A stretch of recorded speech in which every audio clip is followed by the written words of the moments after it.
Assalamu alaikum wa rahmatullahi wa barakatuh, mes chères sœurs, mes précieuses. Alhamdulillah, on se retrouve pour notre série Voyage avec le Coran et aujourd'hui, j'accueille ma deuxième invitée. Le Coran n'éclaire jamais deux cœurs de la même manière et c'est toute la beauté de ce voyage. Chaque rencontre révèle une nouvelle facette de la parole d'Allah, un écho différent et une résonance unique. Aujourd'hui, ce voyage se poursuit porteuse d'un lien singulier avec le Coran, façonné par son histoire, ses épreuves, ses prises de conscience, mais aussi ses élévations. L'accueillir, donc ma deuxième invitée, est une grâce car à travers son témoignage, c'est un rappel que Allah nous a offert. Le Coran accompagne, relève, apaise et transforme lorsque on lui ouvre sincèrement notre cœur. Qu'Allah mette la baraka dans cet échange, le rende unique et bénéfique. Assalamu alaikum wa rahmatullahi wa barakatuh. Ma chère sœur, comment vas-tu? Alaykoum salam wa rahmatullahi wa barakatuh. Ça va, alhamdoulilah, et toi? Et je vais très bien. Alhamdulillah, c'est un plaisir de te recevoir dans cette édition spéciale, donc voyage avec le Coran. Et je vais te laisser te présenter, Inch'Allah. D'accord. Alors, bismillah, donc je suis votre sœur Julie. Alhamdoulilah, je me suis convertie maintenant il y a un peu plus de 16 ans, alhamdoulilah, et j'ai commencé assez rapidement à débuter donc mon chemin vers le Coran, on va dire assez tôt dans ma conversion. Alhamdoulilah, depuis, je n'ai jamais cessé de suivre des cours que j'ai commencé donc dès ma conversion et jusqu'à maintenant, je suis toujours étudiante plus de 16 ans après. Euh, Par la grâce d'Allah, j'ai pu terminer la mémorisation du Coran en 2019, après avoir suivi un cursus de langue arabe et un cursus de Coran au sein d'un institut parisien. Et j'enseigne le Coran maintenant depuis à peu près un peu plus de 10 ans. Et je suis maman d'un petit garçon. Alhamdoulilah. Mashallah.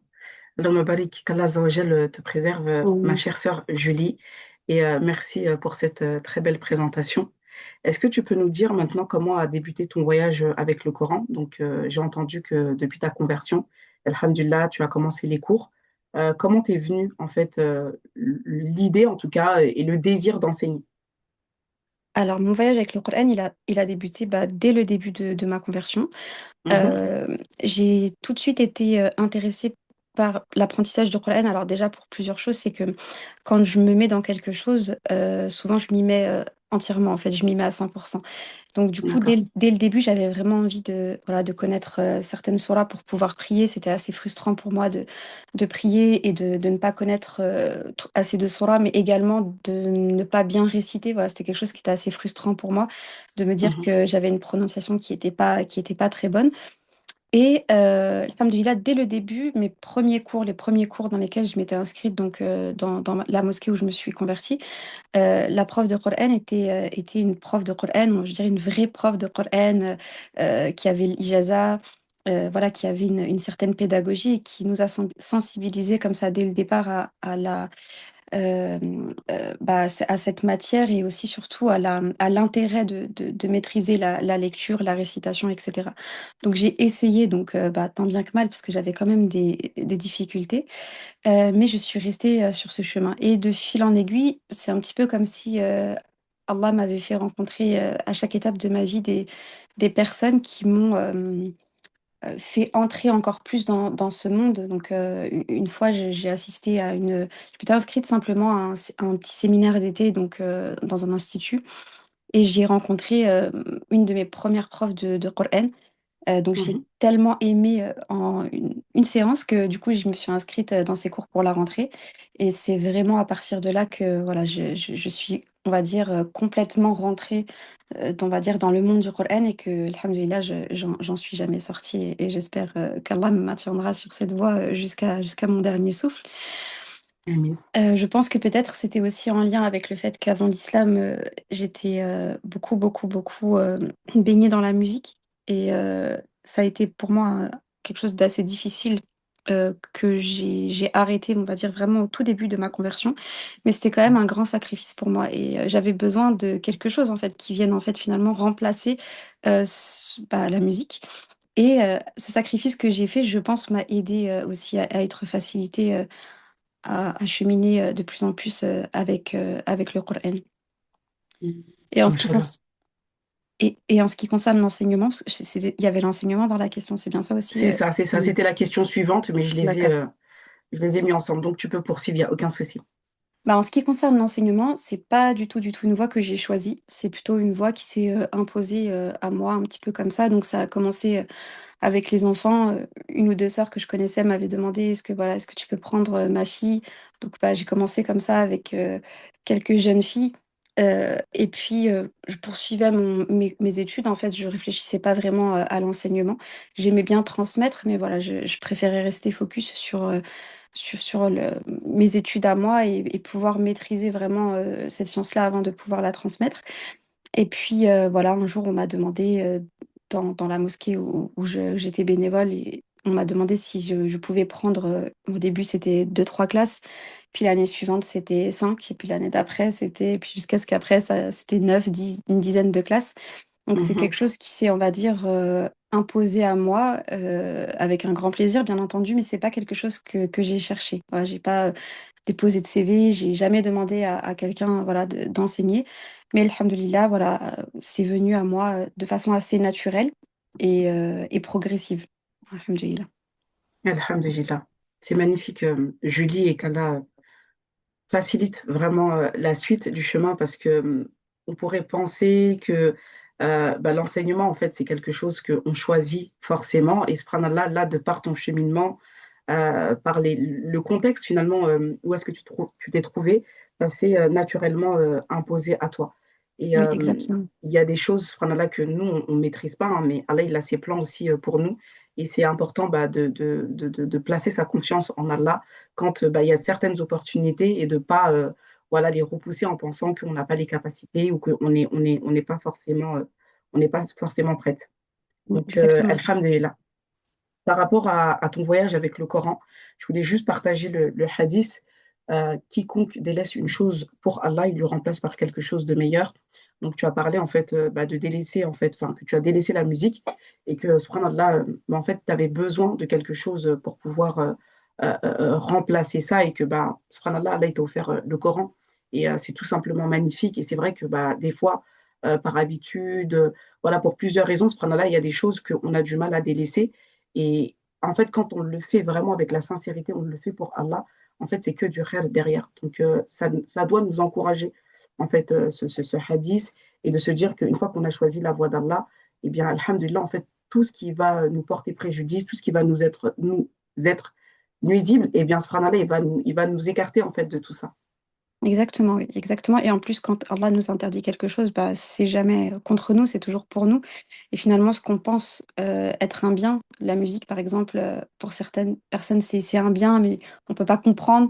Mais en réalité, non, la musique, ça ne fait que de me maintenir en fait dans cet état, soit de tristesse, soit d'insouciance. Or, le Coran, il a vraiment des messages à nous délivrer, lui. Et clairement, oui, passer du temps avec le Coran, c'est quelque chose qui me sera bénéfique. Donc, on ressent vraiment la miséricorde d'Allah qui nous entoure dans ce cheminement. Magnifique. Alhamdulillah. Alors, tu as dit que tu étais maman, Julie. Est-ce que le fait de travailler et d'avoir un enfant, est-ce que ça a été un frein pour toi à l'apprentissage? Est-ce qu'aujourd'hui, c'est un frein puisque tu continues à enseigner? Alors forcément, quand on a des enfants, quand on travaille, on a moins de temps. Donc c'est ça en fait, généralement la chose qui est un petit peu difficile à gérer, c'est le temps. On Mhm, manque forcément de temps quand on a des enfants, on a moins de temps qu'une personne qui n'a pas d'enfant. Mais je pense, avec l'expérience, que bah, justement, plus on est occupé et mieux on s'organise. Parce que parfois, je vois des sœurs qui, elles, ne travaillent pas, ne sont pas mariées, voilà, n'ont pas forcément de contraintes, mais elles n'arrivent pas à s'organiser, elles procrastinent beaucoup. Or, mhm. quand on est occupé, quand on a des responsabilités comme celle-ci, eh bien, on est obligé en fait de s'organiser. Donc oui, forcément, quand je faisais mes études d'arabe et ensuite de Coran, ce que j'essayais de dire, aux sœurs, en fait, c'est que quand je partageais avec les sœurs de ma classe, c'est que, bah, voilà, moi, quand je rentre chez moi, je suis plus étudiante, en fait. Quand je rentre chez moi, ça y est, je change de manteau, je deviens maman, en fait, et je pouvais pas du tout ouvrir mon mushaf, je pouvais pas du tout ouvrir mes cahiers d'arabe. C'était pas du tout possible, en fait. Donc forcément, c'était un petit peu contraignant, bah, pour la révision, surtout avec le Coran, parce que c'est comme si on est en examen tous les jours, hein. C'est pas comme la langue arabe où voilà, on peut un petit peu bricoler, mais le Coran, c'est tous les jours, il faut passer avec son cheikh et il fallait présenter une page, il fallait pas présenter une demi-page. Donc, ça demandait, voilà, de l'organisation bien ficelée. Ça Mhm. demandait de me réveiller très tôt le matin, de me coucher du coup très tôt le soir. Bon, alhamdoulilah, avec les enfants, quand ils sont petits, généralement, c'est pas trop difficile. Donc Mhm. oui, c'est une contrainte. On va pas dire non, ça serait un petit peu voilà, mentir de dire non, et ça serait édulcorer un petit peu le chemin. Mais quoi qu'il en soit, le chemin vers Allah, le chemin de la science, le chemin du Coran, moi personnellement, je suis pas trop adepte de voilà, édulcorer un petit peu la chose. Il y aura toujours des difficultés. Il y a une réalité dans notre vie. Ma réalité, c'est d'être maman. Ma réalité, c'est ceci ou cela. Et voilà, il faut faire avec. En fait, on prend cette réalité et on travaille avec. Parce que si on s'attriste en disant j'ai des enfants, du coup je peux pas faire ce que je voulais. Oui, mais ce n'est pas d'être triste qui va changer ma situation en fait. Donc je vais prendre ma situation et je vais essayer de réussir quand même.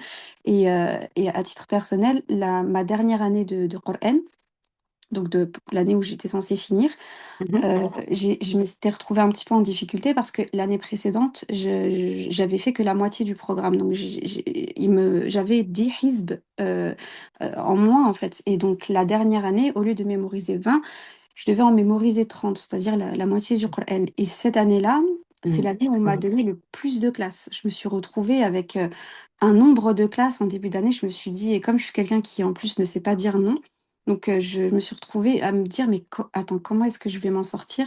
J'avais un seul jour de repos dans la semaine, mais ce jour de repos, je l'avais pas parce que j'étais en cours. Je Mhm. travaillais le soir, etc. Et subhanallah, c'est l'année où j'ai eu le plus de baraka dans mon temps. Donc en réalité, voilà, ça va vraiment dépendre de comment est-ce qu'on occupe son temps. La baraka, elle vient d'Allah. On peut avoir très peu de temps, mais que ce temps soit rempli de bénédictions. Et on peut avoir énormément de temps, mais on n'arrivera pas à trouver de bénédictions. Waouh, c'est magnifique ce que tu partages, Julie, et j'en retiens qu'il y a même, tu sais, quelque chose de l'ordre de la perception. C'est-à-dire que si on perçoit finalement le fait d'avoir des enfants, enfin de se marier, d'avoir des enfants comme une difficulté, ben, en réalité, tu vas le vivre aussi comme une difficulté parce que tu as conscientisé que c'était une difficulté. Et Exactement. toi, tu parles du fait de s'organiser, de se réveiller plus tôt, de se coucher plus tôt. Et tu parles aussi de la baraka. Donc déjà, pour la question d'organisation, subhanallah, il faut que nous aussi, on arrive à conscientiser que en tant que musulman, c'est important d'avoir des objectifs, qu'on n'avance pas comme ça dans la vie à l'aveugle, qu'on ne vit pas voilà, comme ça au jour le jour. Sinon, effectivement, ce temps, tu vois, tu as commencé en parlant du temps, que bah, c'est ce qui était problématique parce que forcément, tu as moins de temps. Mais en fait, si on n'a déjà pas conscience que le temps, c'est un bienfait, qu'une fois qu'il est parti, subhanallah, il ne reviendra plus, bah, en fait, l'organisation n'est pas forcément induite. Et là, le fait de devoir s'organiser, subhanallah, en fait, chaque chose prend du sens, prend sa place, et en fait, tu sais là où est-ce que tu vas. Et ensuite, tu as parlé de la baraka, du fait que bah, tu enseignais aussi, et que tout ça, en fait, ça t'a apporté de la baraka. Donc, c'est important de voir aussi ce qui se passe autour de nous, et pour pouvoir prioriser finalement et de se dire, je sais que telle chose va être bénéfique. Alors, ça ne veut pas dire qu'on se coupe du monde, bien évidemment, qu'on s'isole, qu'on ne voit plus personne. Non, il ne faut pas aller non plus dans des extrêmes, mais c'est vraiment prioriser parce que je pense qu'on ne se rend pas compte que, en fait, on a plein de fuites. Subhanallah. Quand je parle de fuites, c'est vraiment des fuites de temps. C'est-à-dire qu'il y a des choses qu'on fait par mécanisme, par répétition, parce qu'on a eu l'habitude de le faire culturellement, sociétalement parlant, etc., sans se poser de la question de pourquoi on le fait. Donc moi, ça me fait vraiment penser au fait que bah, c'est important de faire un état des lieux, de se dire, OK, où j'en suis aujourd'hui et dans quelle direction je veux aller. Se fixer des objectifs, et quand bien même on a des enfants, on l'a compris, hein, c'est pas du tout un frein. Au contraire, ça peut même être une source de motivation et ça peut même nous propulser en avant. Exactement, oui, exactement. Alhamdulillah. Alors, est-ce que tu peux nous dire maintenant comment la transmission se passe avec ton enfant? Comment, une fois que bah, aujourd'hui tu voyages avec le Coran, tu es enseignante de Coran, comment tu as mis la transmission en place avec ton fils? Alors, mon fils, bon. Alors, c'est comme on dit souvent, les cordonniers sont les plus mal chaussés. Mais donc, c'est vrai que j'ai toujours été un petit peu frustrée dans la transmission, du Coran avec mon fils. Donc quand il était petit, donc du coup, mon fils a un TDAH et je ne savais pas du tout ce que c'était. Voilà, j'étais complètement, j'étais pas du tout bercée dans ce genre de choses et du coup, je ne comprenais pas qu'il n'arrive pas à se concentrer. Donc quand il était petit, il se déconcentrait très rapidement. Mais alhamdoulilah, il avait quand même de grandes facilités dans la prononciation et ça, c'était quelque chose qui m'avait beaucoup marquée. Donc je Mhm, pense que c'est parce que depuis, tout petit, en fait, il entend le Coran, voilà, même quand il était, dans mon ventre, finalement, il l'entendait et il l'entend depuis qu'il est tout petit. Donc, il n'a jamais eu de difficulté, par exemple, avec la prononciation de certaines lettres, comme le aïn, le ha, enfin toutes les lettres qui normalement sont difficiles pour les non-arabophones. Lui n'avait pas de difficulté. En revanche, voilà, tout ce qui était côté un petit peu méthodologie d'apprentissage, voilà, c'est quelque chose qu'il maîtrisait pas du tout.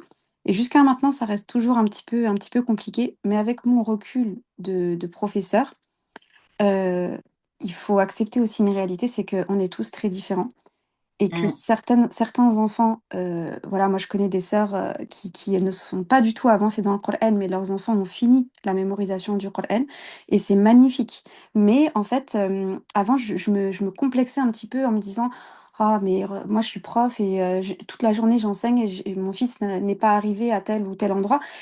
Et mais en fait, et bah, c'est OK, en fait, parce que mon fils, il est comme il est et je vais pas le comparer avec d'autres enfants qui ont des capacités différentes. Je vais pas dire plus de capacités parce qu'Allah, il répartit ses dons, comme il le veut. Et mhm, je suis pas trop pour, bah, quand un enfant a des difficultés, alors je dis pas qu'il faut pas le forcer et que du coup il faut le laisser, aller, à ce qu'il veut, mais il ne faut pas faire de ce sujet un sujet de difficulté et de dispute parce que il grandira avec une image que le Coran, c'est la dispute, le Coran, c'est dur, le Coran, c'est ce qui m'a fait pleurer parce que je me suis disputée avec ma mère à cause de ça. Non, le Coran, c'est quelque chose de beau et je suis persuadée que quand les enfants grandissent, ils changent en fait. Et en fait, après, ils ont ce retour vers le Coran ou vers la langue arabe. Donc, j'ai appris à lâcher prise, mais avec le recul d'enseignante. Parce que à force, je me suis rendu compte que moi, j'enseigne les adultes, mais les adultes, bah, c'est des enfants qui sont devenus adultes en fait. Et tout à fait. pareil, il y a de tout chez les adultes. Moi, j'ai des élèves qui ont fait de grandes études, mais qui ont de grandes difficultés à mémoriser. Et pourtant, Mhm, ils ont fait médecine. Et j'ai des élèves qui n'ont jamais été à l'école et qui ont de grandes capacités de mémorisation. Donc vraiment, ça veut rien dire du tout. Donc voilà, cette transmission se fait pas forcément de façon aisée, mais j'essaye que ce soit pas une transmission qui finisse en dispute et en pleurs. Donc de garder quelque chose de positif. Et alhamdoulilah, Inch'Allah. voilà, avec beaucoup de dua, j'espère que mon fils, que Allah comptera mon fils un jour parmi les porteurs du Coran. Inch'Allah. Inch'Allah, qu'Allah il facilite à tous les parents et vraiment qui nous permettent de les accompagner, en tout cas Amen. dans ce chemin-là. Et arabe. Je retiens ici l'équilibre, d'accord, l'optimisme, la positivité et également les invocations. Parce que c'est vrai que c'est une question qui revient très souvent. C'est justement en tant que parent, alors pas forcément en tant qu'enseignante. Là, je te posais la question parce qu'effectivement, tu es enseignante, que tu as ce parcours-là. Alhamdulillah, tu as mémorisé aussi le Coran et que parfois on peut se dire, bah, c'est plus facile finalement pour elle, elle est enseignante, c'est plus facile pour elle, elle a déjà mémorisé le Coran. Mais comme tu viens de le dire, tu as appris avec le temps à lâcher prise, à accepter aussi la différence, c'est-à-dire que bah, tu es certes sa maman, mais c'est pas parce que tu es sa maman que vous allez avoir le même parcours, le même cheminement et qu'il y a une différence et que c'est important d'accepter aussi cette différence-là. Et je pense que tous ces points-là que tu as évoqués, vraiment assemblés, bah, nous, en tant que parents, bah, ça nous permet vraiment de prendre du recul et de se dire, OK, bah, je fais des causes et le résultat, il appartient à Allah. Je me donne tout de même les moyens et en fait, le résultat, vraiment, il appartient à Allah. En fait, on ne sait pas quels sont les fruits que ça va donner. C'est-à-dire que nous, vraiment, on sème les graines, on joue notre rôle finalement. Et encore une fois, bah, on a hâte de voir le résultat. Mais tu vois, moi, il y a quelque chose que je retiens aussi ici, je lis, c'est il entendait le Coran pendant qu'il était dans mon ventre. Et je trouve ça incroyable. Parce que bah, très souvent, on a l'impression qu'il faut attendre que l'enfant il arrive à un certain âge. Tu vois, on se pose la question, bah, est-ce que j'attends qu'il rentre à l'école? Est-ce que j'attends 3 ans? Est-ce que j'attends que l'enfant y parle? En fait, non, on n'attend pas que l'enfant y parle et tu me diras ce que tu en penses aussi, mais c'est vraiment, voilà, dès le ventre, en fait, de le familiariser avec ça. Exactement et puis faire résonner le Coran dans nos maisons. Parce que si le Coran il est lié que à l'apprentissage et quand je vais à la mosquée ou quand je vais en cours, bah, en fait, voilà, le Coran c'est que dans ces moments-là, comme les maths, c'est que quand je suis en cours de maths et cetera. Or si on fait résonner le Coran, chez nous, voilà, depuis petit, mon fils, il a eu l'habitude, il m'a vu, hein, parce qu'il m'a vu dans le cheminement de l'apprentissage et cetera et il m'a même accompagné même s'il était petit, mais voilà, le Coran, il fait partie de notre quotidien, c'est pas juste quelque chose comme ça en plus. Il sait très bien que voilà, c'est notre maison, c'est le Coran en fait. Donc voilà, alhamdoulilah, je pense que c'est important, même peut-être même encore plus que voilà, de les faire mémoriser beaucoup, beaucoup, beaucoup, beaucoup, même si c'est aussi important si l'enfant a des capacités. Mais voilà, le principal, c'est que le Coran fasse vraiment partie de la vie familiale. Magnifique, magnifique, Julie. Quels sont les conseils que tu donnerais à une personne qui souhaite débuter son voyage avec le Coran? Alors, une personne qui souhaite débuter son voyage avec le Coran, bon, déjà, c'est de pas trop regarder bah, le cheminement des autres, enfin, s'en inspirer, Mmh. oui, mais ne pas chercher quelque chose de similaire ou, voilà, encore une fois, une espèce de comparaison, se dire que, bah voilà, elle l'a fait en 3 ans, moi aussi, je vais le faire en 3 ans. Elle l'a fait en 2 ans, voilà, moi j'ai une élève, par exemple, qui a fini le Coran en 1 an et demi. Et donc du coup, après, il y a plusieurs jeunes filles, qui se sont mis une espèce de pression et qui voulaient faire pareil. Et donc j'ai discuté avec une, j'ai dit: «C'est-à-dire? Mais pourquoi en fait?» Elle me dit: «Oui, parce que du coup, je veux exactement faire pareil». Mais tu n'es pas pareil. En fait, vous êtes différentes toutes les 2. Mmh. Heu, Tu as aussi énormément de qualités, mais ne te mets pas dans une angoisse comme ça parce que tu as envie toi aussi de faire pareil. Il faut accepter en fait, encore une fois, qu'on est tous, vraiment très différents. Donc pour ça, je dirais, pour créer une vraie relation avec le Coran, il faut que ça soit une relation, un peu intime avec le Coran au tout début, début, début.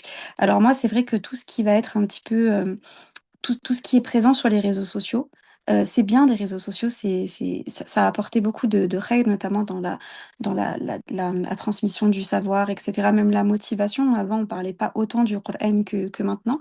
Mais il faut que ça ait il faut qu'il y ait des limites parce que malheureusement aujourd'hui, voilà, si on a l'impression que si on n'est pas comme, les personnes des réseaux qui parlent de leur cheminement avec le Coran et qui montrent un petit peu leur quotidien, que si on n'est pas comme elles, eh bien finalement, bah, du coup c'est nul. Moi ce que je fais c'est nul, parce que je suis pas comme elles, j'arrive pas à réviser comme elles et cetera et donc ça peut créer une espèce de frustration.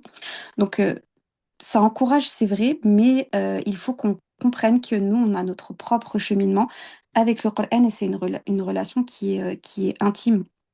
Et en fait, le Coran, c'est tout le temps. C'est pas, comme on disait tout à l'heure, c'est tout le temps en fait le Coran. C'est pas juste une petite partie de ma vie. Le Coran, c'est pas juste quand je suis triste ou quand je veux apprendre. En fait, le Coran, c'est comme la nourriture en fait. Comme je dis à mes élèves parfois, celles qui sont très débutantes, elles ne comprennent pas forcément au départ l'importance de la récitation, l'importance de passer du temps avec le Coran.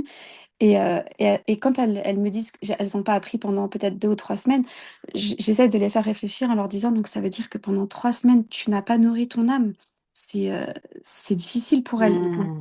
Elles Subhanallah. On se dirait pas: «Aujourd'hui, je mange pas». Pourquoi? Hop, parce que je veux pas manger aujourd'hui, je n'en ai pas besoin. On a tous besoin de manger et de boire.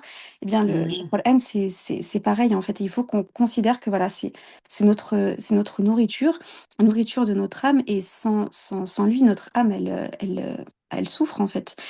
Donc déjà, se dire que, voilà, le Coran, c'est mon médicament, c'est ce qui va venir apaiser mon âme et donc voilà, créer cette relation au départ, vraiment sincère. Enfin, on essaye en tout cas qu'elle soit sincère et débuter, bah, avec un professeur, c'est déjà, la base. Un professeur, Mmh. voilà, le cheminement avec le Coran. Alors, certains vont dire: «Non, mais je peux commencer un cheminement juste avec la méditation», mais si on revient à la sunna du prophète Mohammed sallam, il se réunissait autour de lui, il leur enseignait la parole et il leur expliquait. C'est toujours comme ça que le Coran a été transmis. Il leur enseignait la bonne récitation et il dirigeait, les musulmans vers certains sahaba parce que c'était eux qui maîtrisaient la bonne récitation. Et c'est comme ça que le Coran est entré dans les cœurs des premiers musulmans, qui a été la meilleure de toutes les générations. Donc, je dirais que voilà, commencer avec une professeure et bah, commencer bah, voilà, comme une vraie débutante avec le tajwid ou avec l'apprentissage de la langue arabe si on ne maîtrise pas. Ça commence par là, pour être capable de pouvoir lire le Coran dans, dans, dans la langue arabe, c'est-à-dire lire la parole d'Allah subhanahu wa ta'ala, et surtout ne pas tout vouloir tout de suite. Voilà. On veut pouvoir bien réciter et bien méditer et bien appliquer, mais en fait, on veut la compréhension des savants, mais sans passer par les 40 ans d'études des savants. Il faut savoir que les Subhanallah. savants, voilà, avant de nous parler comme ça, même certains professeurs, ils ont eu un grand cursus derrière et encore maintenant, ils se sacrifient pour le savoir. Donc, c'est tout un voilà, tout un passif derrière qui les a formés. Mais nous, on voudrait tout ça parce qu'on trouve que c'est super, c'est vrai. Mais en fait, il faut c'est pas juste c'est pas juste une parure, c'est quelque chose qui forge l'intérieur. Donc il faut nous aussi qu'on prenne le temps. On pourra méditer un jour, Inch'Allah. Peut-être qu'on médite déjà encore, mais plus voilà, on dit le Coran, c'est comme l'océan. Il a une partie visible et une partie cachée. Tout le monde a accès à la partie visible de l'océan. À partir du moment où tu sais nager, tu peux nager dans l'océan comme une personne qui sait lire, elle pourra lire le Coran. Mais la partie cachée, donc les trésors de la mer, ils ne sont pas en surface, ils sont au fond. Et plus tu vas acquérir de l'expérience, et plus tu pourras plonger un petit peu, et puis après plonger de plus tu vas acquérir les outils nécessaires, et là tu auras accès à tous les trésors. Mais ça prend du temps, hein, c'est pas du jour au lendemain. C'est pas j'apprends à nager et je plonge jusqu'au fin fond de l'océan, c'est trop rapide, j'y parviendrai pas. Hmm. Magnifique. Magnifique. J'ai beaucoup aimé tes métaphores, notamment celle qui dit que le Coran, en fait, c'est la nourriture de l'âme. En fait, c'est tellement réel. Et je pense que quand c'est imagé comme ça permet aussi bah, à la personne en face de se dire, subhanallah, pendant 2, 3 semaines, j'ai pas nourri mon âme, Mm. mais enfin, elle est en souffrance, elle est en carence, elle est en train d'hurler, enfin, elle est vraiment mal. Et on ne se rend pas compte que justement, le fait de ne pas nourrir son âme, bah, en fait, ça la rend tellement fragile, ça la rend tellement vulnérable que, bah, en fait, on attire naturellement bah, les différents mots MAUX de la vie, subhanallah. Donc, Oui, complètement. ouais, donc vraiment ici, pour les conseils, tu en as parlé à la fin, c'est vraiment bah, le fait de prendre le temps, donc la patience. Et j'ajouterais aussi bah, les invocations parce que effectivement, tu vois, cette frustration qu'on peut ressentir, cette comparaison, les réseaux sociaux, enfin, c'est vrai, il y a tellement de choses que parfois, les sœurs, elles le disent, hein, c'est qu'elles ne savent pas par où commencer, mais comment faire, parce qu'elles ont l'impression qu'en fait, il faut tout faire en même temps, c'est-à-dire qu'il faut apprendre, il faut comprendre, il faut méditer, il faut le mettre en pratique. Et bah, des fois, c'est tellement trop et lourd pour elles que finalement, elles commencent, mais elles ne tiennent pas, qu'elles tiennent pas sur la longueur. Donc vraiment, avec la patience vient aussi la constance. Donc voilà, d'essayer voilà, d'y aller petit à petit. Et subhanallah, il n'y a pas de raison bah, qu'au fur et à mesure, bah, on mémorise et que ce voyage, en tout cas, se poursuive dans la plus belle des intimités. Oui, tout à fait.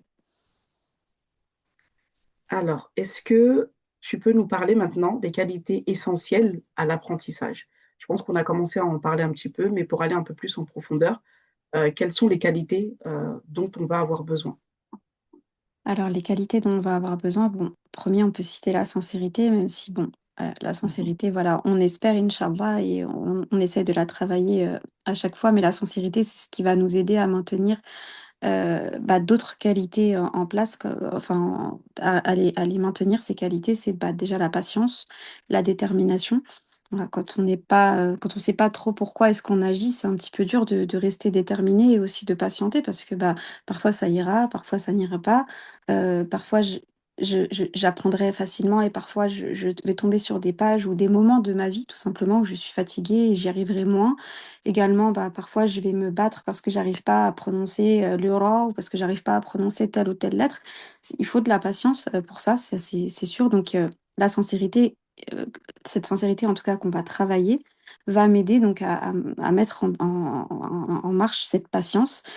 Donc la patience, du coup, ça fait partie des qualités essentielles à Mhm. l'apprentissage du Coran et à ce cheminement. La détermination, c'est vraiment la détermination, c'est quelque chose d'essentiel parce que il y a une différence entre espérer et le vouloir vraiment. Donc on peut espérer beaucoup de choses dans la vie, mais voilà, c'est des rêves et puis Inch'Allah, peut-être qu'on les aura au paradis. Ça, c'est juste des espoirs. Et voilà, on met pas forcément, des choses en place pour pouvoir, acquérir ces choses. Or, en revanche, quand je veux quelque chose, quand c'est un réel souhait, là, bah, je vais, organiser ma vie en fonction de ce projet. Voilà, je veux le permis, par exemple, eh bien, c'est quelque chose d'assez rapide, mais ça prend normalement pas trop de temps. Mais voilà, je vais organiser ma vie durant un temps donné, un moment donné, pour pouvoir, voilà, acquérir ce permis. Et c'est la même chose pour les études, c'est la même chose pour, voilà, pour ceci ou pour cela. Eh bien, le Coran, c'est pareil, donc c'est et puis le Coran, du coup, ça sera toute la vie et cette détermination, voilà, va m'aider aussi à pas flancher parce que, bah, encore une fois, parfois, ça n'ira pas. Parfois, je me dirais: «Mais est-ce que j'en suis vraiment capable?» parce que, bah, Shaitan va faire son travail aussi et cette détermination va m'aider à me dire: «Non, non, attends, moi, je le veux vraiment». Moi, c'est cette sensation que j'avais dans la mémorisation, c'est que je voyais le jour de ma khatma comme un point au bout d'un chemin. Alors, je suis quelqu'un qui Mhm. j'image beaucoup les choses, donc du coup, je voyais un point au bout du chemin et Mhm. je fixais ce point, en fait. Et je disais d'ailleurs: «Je ne laisse personne se mettre dans mon chemin», enfin, dans ce chemin, qui me mène, en fait, vers cet objectif. Parce que, donc je me laissais pas non plus, influencer, bah, par les potins, les voilà, les histoires. J'étais au courant de rien, je travaille on travaille tous dans des endroits et cetera. Il y a toujours des petites choses, mais je m'intéressais à rien du tout. C'est vraiment il fallait pas du tout voilà, je voulais pas qu'on rentre dans ma tête. Donc j'étais déterminée et c'est ça qui m'a vraiment, beaucoup aidée. Également, travailler, le husn dhann billah, avoir vraiment une bonne opinion d'Allah, ça va m'aider dans les moments où voilà, où il va falloir que je comprenne certaines choses comme, bah, la maternité, ça me ralentit. Peut-être que je vais découvrir que, bah, j'ai, un TDAH ou j'ai autre chose. Peut-être que je prends des médicaments et que ces médicaments, ont un impact sur ma mémorisation, ma fatigue et cetera. Et la bonne opinion d'Allah, c'est quelque chose qui va m'accompagner parce que il faut que je sois persuadée que Allah, le créateur des cieux et de la terre, il m'a guidée. Heu, donc moi, je chemine vers sa parole et je le veux sincèrement. Donc les choses qui me ralentissent, c'est pas une punition divine, ça ne veut pas ce n'est pas un signe qui vient me dire que Allah ne veut pas que je mémorise le Coran ou que je ne suis pas méritante et cetera. C'est juste la vie, en fait, qui est comme ça et et moi, j'ai mes épreuves et peut-être d'ailleurs que ce sont des épreuves, mais même, positives, mais quoi qu'il en soit, derrière chaque épreuve, il y a une sagesse. C'est ça qui nous forme. Chaque prophète a été éprouvé par des choses et c'est ça qui les a rendus comme ils ont été par la suite et qui les a rendus capables de porter le message divin. Le prophète Mohammed sallam a été extrêmement éprouvé avant de porter la prophétie et c'est Mhm. ça qui l'a rendu, entre autres, suffisamment, suffisamment fort spirituellement pour porter, ce message. Sanulqi alayka qawlan thaqila, c'est un message fort et c'est l'expérience qui aide aussi à le porter. Comme le prophète Moussa alayhi salam, Allah dit dans Surat Taha, qu'il il l'a élevé sous son œil bienveillant, c'est-à-dire que durant tout ce temps, il a été aussi énormément éprouvé, mais il était quoi à chaque fois, tout le temps, comme nous tous en fait, sous la surveillance et cette surveillance bienveillante d'Allah il nous forme et voilà, les épreuves de la vie, les ralentissements, ça arrive et c'est OK. C'est vrai que sur le coup, c'est pas trop OK, on n'arrive pas à comprendre la sagesse derrière, mais un jour on la comprendra. On se dira: «Ah, je comprends pourquoi à ce moment-là, Allah il m'a ralenti. J'avais quelque chose à comprendre». Il y a toujours quelque chose à comprendre. Donc cette bonne opinion d'Allah va m'aider à relativiser les moments où ça n'ira pas, les moments où ça n'ira pas du tout. Heu, c'est quelque chose qui est, très important. Donc je pense que c'est 1, 2, 3, 4, non 5 avec la sincérité. Non, c'est Mhm. 4 qualités, je pense qu'elles sont essentielles. Après forcément, il y en a d'autres, mais déjà celles-ci, si on peut, bien les travailler, c'est déjà pas mal. C'est déjà énorme, subhanallah. C'est déjà énorme. Et moi, enfin, j'ai noté quand même une cinquième. C'est vrai que tu l'as lié en fait à la détermination, mais j'ai noté focus. Focus, Oui, pourquoi? Parce que en fait, tu as évité les distractions et que tu étais tellement focalisé sur ton objectif. Et j'ai trop aimé la manière dont tu as imagé. Tu as dit, j'avais un point et je laisse personne en fait se mettre sur mon chemin. C'est-à-dire que toi, tu regardes vraiment droit dans la direction dans laquelle tu veux aller. Et voilà, c'est là que tu veux aller, tu sais là où est-ce que tu vas aller. En fait, bah, le focus qui, voilà, qu'on met en lien avec la détermination. Et tu as fini avec, subhanallah, la bonne opinion d'Allah Azzawajal, mais c'est tellement, mais tellement important. Et subhanallah, plus tu as la bonne opinion d'Allah, plus cette bonne opinion, en fait, tu la nourris. C'est-à-dire qu'elle grandit et tu as cette certitude, tu as cette conviction. Et ça renforce en plus bah, les autres qualités, notamment la détermination, la patience, et ça t'invite bah, à renouveler constamment ton intention. Donc, Complètement. magnifique cercle vertueux pour les qualités essentielles à l'apprentissage. J'espère que vous avez pris de quoi noter les filles, parce que là, c'est tout simplement incroyable. Alhamdulillah, merci beaucoup, Julie. Est-ce que tu peux nous partager tes plus gros défis, c'est-à-dire dans ton cheminement de la langue arabe, de l'apprentissage du Coran, quels ont été tes plus gros défis? Alors, mes plus gros défis, je pense que ça a été, de gérer, bah, le temps, comme on en parlait un petit peu tout à l'heure. Ça a été de, voilà, Mhm. de gérer un petit peu, le temps, tout ça et le fait, voilà, d'accepter de ne pas avoir, le même temps que tout le monde, d'accepter aussi parfois voilà, de ne pas, comprendre, assez vite, et cetera. Donc ça, c'était par rapport au temps et au temps que je pouvais donner à la révision, notamment pour la langue arabe. Je pense que moi, mon plus gros défi, il n'a pas été pendant mes études de langue arabe, ni pendant mes études, en tout cas mes 3 ans de Coran. Ça a été plutôt, après, donc dès que j'ai fini en réalité, parce que, on imagine un petit peu, c'est un petit peu voilà, on imagine un petit peu cet état de après, mais en réalité, souvent on se trompe beaucoup. Par exemple, souvent j'entends des sœurs dire: «Quand j'aurai fini, je pourrai bien réviser, là c'est pas grave» et cetera. Sauf que quand tu auras fini, tu seras complètement différente et il y a quelque chose qui va changer en toi, cette motivation, cette détermination, elle ne sera plus pareille. Peut-être que là, aujourd'hui, tu ne ressens pas du tout la lassitude et la fainéantise, mais tu la ressentiras peut-être lorsque tu vas finir. Donc, c'est quelque chose qu'on s'imagine pas du tout parce qu'on pense qu'au contraire, je vais finir le Coran, je serai encore mieux et cetera. Voilà, on c'est encore une fois, on édulcore un petit peu ça, on pense que ce sera extraordinaire et beaucoup mieux qu'avant. Or non, c'est pas du tout comme on l'imagine et du coup, moi, c'est ce après parce que du coup, quand j'ai fini, la mémorisation, bah, fin 2019, il y a eu il y a eu le covid. Il y a aussi eu la fermeture de mon institut. Ce qui fait Ouais, que je me suis retrouvée, bah, chez moi, voilà, avec mon fils, à devoir, faire cours en ligne, à devoir faire cours à mon fils en ligne aussi, enfin, et c'était vraiment, vraiment problématique. Et là, je me suis retrouvée non plus à plus avoir cours parce que, alors pendant le covid, en fait, il y a une circulaire qui était passée de Cheikh Ayman Soueid, on ne pouvait pas passer de ijaza en ligne. Il fallait passer une d'accord. ijaza, en présentiel. Du coup, je me suis retrouvée comme ça, un peu suspendue. Bon, alhamdoulilah, quand même de temps en temps, mon cheikh m'appelait pour faire de la révision, mais c'était voilà, ça m'a coupée en fait dans mon élan et dans ce voilà, dans cette nouvelle route et donc ça a été vraiment, assez difficile, et puis après voilà, là, plus le temps passe et plus voilà, on a l'impression qu'on met du temps et cetera.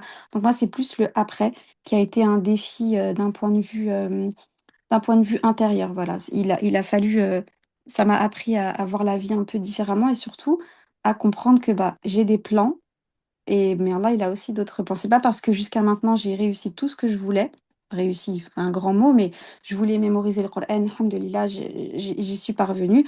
Mais c'est pas parce que ça, cette étape-là, je l'ai dépassée que forcément tout ce que j'ai imaginé par la suite se passera exactement comme je l'ai prévu. Il y aura Ouais, beaucoup c'est ça. d'imprévus et ça a été un grand défi pour moi parce que je l'imaginais pas du tout. Mais ça y est, je me suis fait une raison, alhamdoulilah, j'arrive à l'accepter un petit peu maintenant. Alhamdulillah, magnifique, merci beaucoup. Ça nous fait vraiment prendre conscience qu'on a tendance à idéaliser hein, les choses, subhanallah, et que c'est important de se rendre compte que rien n'est acquis, d'où bah, l'importance de renouveler constamment son intention, de demander aussi bah, tout le temps l'aide d'Allah Azzawajal, parce que c'est lui qui permet, c'est lui qui facilite. Et en réalité, on ne sait pas ce qui nous attend demain, c'est-à-dire, comme tu l'as exprimé, on a nos plans et Allah, il a ses plans aussi, et il sait en réalité ce qui est mieux pour nous. Donc, alhamdulillah. Quels sont les enseignements que tu souhaites nous partager par rapport justement, toi, ton parcours, ce que tu as pu observer aujourd'hui? Tu as, voilà, tu as beaucoup d'élèves, alhamdulillah. des années d'enseignement aussi, un parcours. Alhamdulillah, quels sont les enseignements que tu souhaites nous partager aujourd'hui?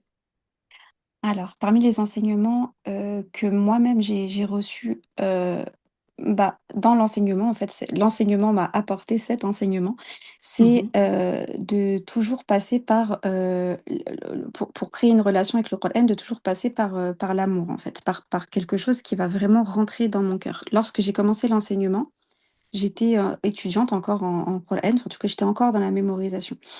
Et j'avais du mal à comprendre que mes élèves soient pas trop motivées pour la plupart d'entre elles, puisque j'enseignais dans des classes d'arabe. Donc en fait, elles leur matière principale n'était pas du tout la mienne. Elles étaient, là pour l'arabe en réalité et elles aimaient bien aussi les cours de religion, mais le Coran, voilà, c'était pas non plus, quelque chose qu'elles appréciaient beaucoup. Et mhm, à part peut-être une ou 2 élèves, par année comme ça, c'est qui pouvaient sortir du lot, mais sinon c'était pas le cas. Et donc j'étais assez frustrée et je comprenais pas. Puis j'étais beaucoup plus jeune, donc j'avais moins de recul et moins de sagesse. Bon, non pas que je sois sage aujourd'hui, mais voilà, avec la maturité, on prend un peu plus d'expérience et on comprend certaines choses. Et j'étais très frustrée parce que moi, à ce moment-là, je me réveillais très tôt le matin et tout. Enfin, j'ai toute ma vie tourné autour de ça et devant moi, j'avais des personnes qui n'arrivaient pas à mémoriser ne serait-ce que 2 lignes par semaine. Et donc j'avais cette frustration, je comprenais pas et cetera. Et un jour, je me suis remis en question en me disant: «Il faut je pense que là, c'est à moi de réfléchir, heu, il faut faire passer les choses différemment». Alors j'ai essayé de réfléchir, qu'est-ce qui, moi, a fait que j'ai été autant motivée? Et en fait, c'est parce que j'ai senti un amour profond pour le Coran. Alors, cet mhm, amour-là, différent. il peut venir de la fitra. On aime tous le Coran, comme on va aimer, les lieux saints, ça fait partie de notre fitra, mais ça va plus ou moins se développer chez certaines personnes. Et donc parfois, on va aussi avoir besoin, voilà, de revenir sur les hadiths du prophète Mohammed sallam pour pouvoir faire grandir cet amour, comprendre certaines choses qu'on ne connaissait peut-être pas et qu'on n'avait pas forcément compris. Donc j'ai commencé à changer un petit peu ma manière d'enseigner et à plus parler avec mes élèves et à aussi comprendre que j'avais, des élèves qui n'étaient pas toutes pareilles. C'est ce qu'on disait tout à l'heure. Donc mes élèves, Mhm, voilà, c'est pas parce que, une arrive à faire ça qu'elles vont toutes, réussir. Elles sont toutes différentes, mes élèves. Et voilà, si une sœur me ramène qu'une ligne par semaine alors que j'en ai demandé 4, et bah, je préfère qu'elle me ramène qu'une ligne plutôt qu'elle ne vienne pas parce que, elle a honte de ne pas avoir appris. Et donc, passer par l'amour, développer cet amour du Coran, je pense que c'est une chose, essentielle. Soit, bah, avec son professeur, si le professeur il peut nous, voilà, nous donner de temps en temps des petites faïdas, des petits enseignements de temps en temps pour pouvoir, être motivé durant le reste de la semaine, mais à nous aussi de faire les efforts nécessaires comme, bah, lire des livres. Voilà, c'est important de lire des livres qui parlent du Coran. Également s'inscrire dans des, séminaires de tafsir, par exemple, voilà, des choses qui vont me faire m'émerveiller un petit peu devant le Coran. Je pense que ça, c'est quelque chose d'essentiel parce que en oui, fait, le Coran, c'est pas, voilà, c'est pas un accessoire, c'est pas une trend, en fait, c'est la parole d'Allah qui a été révélée du premier ciel, du septième ciel jusqu'au premier ciel, de la vie d'ici-bas, qui ensuite a été révélée en 23 années sur le cœur du meilleur des hommes, qui a été accompagné par parfois plusieurs anges, comme Surat Al-An'am, qui a été révélé en une fois, avec accompagné de 70 000 anges, ou qui était d'accord. accompagné par le meilleur des anges, donc Jibril alayhi salam. C'est cette parole-là qui a quand même fait, s'agenouiller et se prosterner des polythéistes de Mecca dans Surat An-Najm, qui se sont prosternés, donc le dernier verset de Surat An-Najm, donc, qui parle de prosternation. Ils ont entendu ce verset, ils se sont prosternés malgré eux, hein, ils ne souhaitaient pas se prosterner. Donc Allah cette parole est une parole extraordinaire et en fait, c'est voilà, c'est pas juste un accessoire qu'on va décorer, puis on va acheter des onglets et tout, des machins et que ça sera rose et ça sera oui, c'est super, si c'est quelque chose qui me donne envie d'aller vers le Coran, c'est super. Mais ça doit pas être voilà, ça ma relation avec le Coran, elle ne doit pas elle doit être vraiment beaucoup plus profonde, elle doit être beaucoup plus quand on dit que le Coran, il est celui qui donne la sérénité au cœur.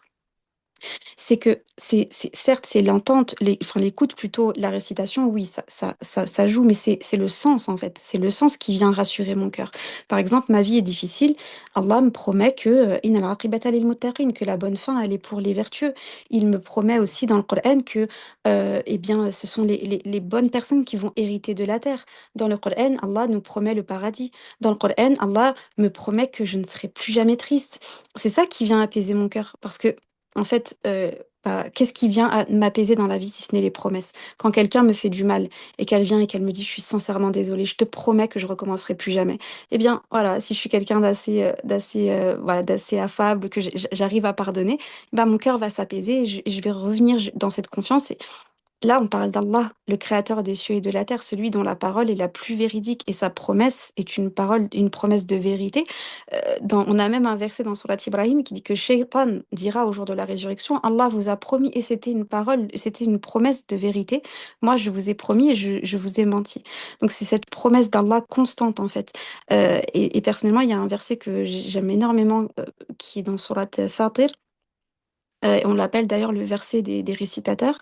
Donc c'est le verset où Allah nous dit qu'il a confié le livre à ceux de ses serviteurs qu'il a élus parmi les serviteurs. Et ensuite, il va décrire ses serviteurs en disant que voilà, ils ne sont pas tous égaux, ces mémorisateurs. Il y en a qui se font du tort à eux-mêmes, il y en a d'autres qui essayent voilà, de rester sur la voie médiane, d'autres qui surpassent tous les autres par leurs actions. Et ensuite, Allah décrit leur récompense et il dit justement que ces personnes au paradis diront Alhamdulillahi alladhi adhaba anna al-hazan. Louange à Allah qui a fait partir de nous la tristesse et qui nous a installés dans la demeure de la stabilité. Je pense que cette vie, elle est dure quand même. Elle est dure pour tout le monde. Tout le monde a ses difficultés. Tout le monde, parfois, manque de stabilité, de sécurité. On a envie de se sentir un peu plus en sécurité, un peu plus stable. Et en réalité, c'est pas l'état de cette demeure, c'est l'état de l'au-delà, ça, la stabilité. Et le Coran va nous faciliter encore plus. Donc voilà, je pense que cette relation avec le Coran, elle doit être vraiment profonde, voilà, plus profonde que superficielle. Et ça doit être un accessoire de mon cœur et pas simplement voilà, un accessoire palpable que je peux voir avec mes yeux. Subhanallah. Merci beaucoup pour ces magnifiques enseignements. C'est tout simplement magnifique et je pense que tu aurais pu continuer ce là des heures et des heures, tellement que ça ramène en fait droit à l'essentiel, hein, tout simplement. Vraiment, il faut qu'on arrive à rester concentré, à comprendre le but aussi de notre création, de notre existence, que effectivement cette vie n'est pas facile, que c'est un tremplin, mais que la promesse d'Allah, elle est vérité et que ce qu'il nous promet en tout cas pour l'au-delà, et si on suit en tout cas ses prescriptions, ses commandements, ben, en fait, c'est que du réel pour nous et qu'Allah nous accorde le plus haut degré du paradis. Amin. Alhamdulillah, merci vraiment infiniment pour ces magnifiques enseignements. Est-ce que tu as parlé du TDAH tout à l'heure, tu disais que ton fils avait un TDAH et que vous étiez justement différents. Est-ce que tu peux nous dire comment le TDAH, justement, comment ça peut devenir un moteur dans l'apprentissage du Coran? Alors, le TDAH, donc, bon, mon fils est TDAH et du coup, je le suis aussi, hein. Et D'accord. alors, sauf que je l'ai su bah, très très tard. Je l'ai su il y a pas vraiment très très longtemps, il y a peut-être un an à peu près. Mhm. Alors, le TDAH, c'est difficile. Je vais pas mentir, c'est pas quelque chose de super, c'est pas extraordinaire, voilà, c'est pas un atout dans la vie. Je vais pas dire que c'est un atout dans la vie. Mais en revanche, il y a des choses, parce que encore une fois, Allah n'est pas injuste. Et il y a aussi des belles choses qui peuvent en ressortir, même si voilà, c'est quand même quelque chose de difficile, mais il faut vivre avec. Encore une fois, c'est pas quelque chose qu'on peut changer, c'est pas quelque chose qu'on a mérité. Voilà, j'ai rien fait, je suis née avec, donc Allah n'est pas injuste, je n'ai pas fait une bêtise qui a installé ça chez moi. Je suis née avec, c'est ma particularité, comme c'est la particularité d'autres personnes. Et je pense que le plus du TDAH, alors ça va être bah, justement cet hyper-focus parce que quand on a un TDAH et qu'on aime quelque chose, bah, pour le coup, on l'aime vraiment. On est vraiment à fond dedans. Et ça, c'est quelque chose qui m'a beaucoup aidé justement dans la détermination, puisque moi, avant le Coran, je me considère pas comme étant une personne qui a réussi beaucoup de choses. Enfin, je considère pas non plus que j'ai réussi quelque chose, mais je veux dire, les études, tout ça, c'était pas vraiment pour moi. J'avais du mal à me concentrer, j'avais du mal à écouter. Dès que on m'imposait quelque chose qui m'intéressait pas, voilà, j'écoutais pas, c'était assez dur pour moi. Sauf que dans le Coran, tout m'intéressait. Donc du coup, j'ai vraiment eu cet hyper focus. Alors les gens rigolent parce que chez moi, c'est une vraie bibliothèque, il y a des livres partout, partout, partout, mais ça, c'est de Oui. l'hyperfocus aussi, hein. C'est-à-dire que voilà, dès que je vais dans une librairie pour acheter un livre, bah, finalement, je ressors avec une vingtaine de livres parce que bah, ah, celui-là, je ne le connaissais pas, ça doit être intéressant. Grave. Et souvent, c'est toujours autour du Oh Coran. là là. Et Oui, donc, du coup, machallah. toutes ces choses-là, bah, alhamdoulilah, ça fait rire certaines personnes qui sont proches de moi, mais ils sont bien contents de trouver, de trouver des livres chez moi quand ils viennent. Mais c'est quelque chose qui m'a voilà, beaucoup aidé à rester concentrée dessus.